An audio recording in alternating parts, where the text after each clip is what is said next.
بسم اللہ الرحمن الرحیم۔ شروع اللہ کے نام سے جو بڑا مہربان نہایت رحم کرنے والا ہے۔ غزوہ حنین۔ فتح مکہ کے بعد عام طور سے عرب اسلام کا ہلکا بگوش ہو گیا، کیونکہ ان میں کثرت سے وہ لوگ تھے جو اسلام کی حقانیت کا پورا یقین رکھنے کے باوجود قریش کی شوکت کے ڈر سے مسلمان ہونے میں توقف اور فتح مکہ کا انتظار کر رہے تھے۔ اس وقت وہ سب کے سب فوج در فوج اسلام میں داخل ہو گئے۔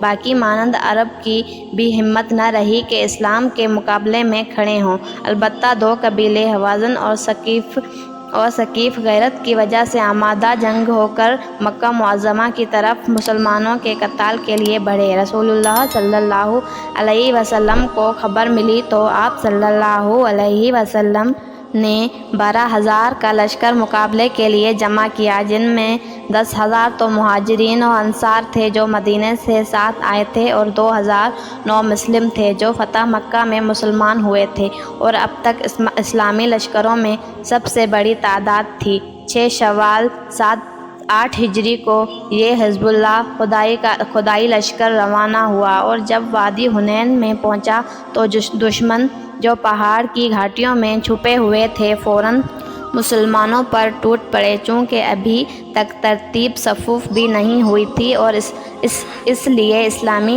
لشکر کا اگلا حصہ پسپا ہونے لگا۔ اس پسپائی کا ظاہری سبب تو یہی بے ترتیبی تھی، لیکن حقیقی سبب وہ ہے جس کی طرف قرآن عزیز نے اشارہ کیا ہے، یعنی مسلمان اس وقت خلاف عادت اپنی کثرت اور ساز و سامان دیکھ کر خوش ہو رہے تھے، اور بعض صحابہ کی یہاں تک کہ صدیق اکبر رضی اللہ عنہ کی زبان پر کلمات آ گئے کہ آج تو ہم مغلوب نہیں ہو سکتے۔ اس لیے مالک بے نیاز نے ان کو تنبیہ کرنے کے لیے یہ صورت ظاہر فرمائی تاکہ مسلمان سمجھ لیں کہ ہماری فتح شکست ہمارے ہاتھوں اور تیروں تلواروں کا کھیل نہیں ہے، بلکہ غالباً اسی شعر کا ترجمہ کسی نے اردو زبان میں اس طرح کیا ہے: کوکب یہ سلیقہ ہے ستمگاری میں، کوئی معشوق ہے اس پردہ زنگاری میں۔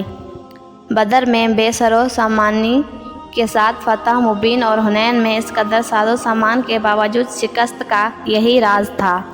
حضرت صلی اللہ علیہ وسلم اس وقت دوزرہ پہنے ہوئے ایک کھچر پر سوار تھے جس کو دلدل کہا جاتا تھا۔ قبائل کو پسپا ہوتے ہوئے دیکھا تو آپ صلی اللہ علیہ وسلم کے ارشاد سے حضرت عباس رضی اللہ تعالیٰ عنہ نے ایک دلیرانہ آواز دی، جس سے لوگوں کے اکھڑے ہوئے پاؤں پھر جم گئے اور طرفین سے قتل و قتال کا سلسلہ شروع ہو گیا۔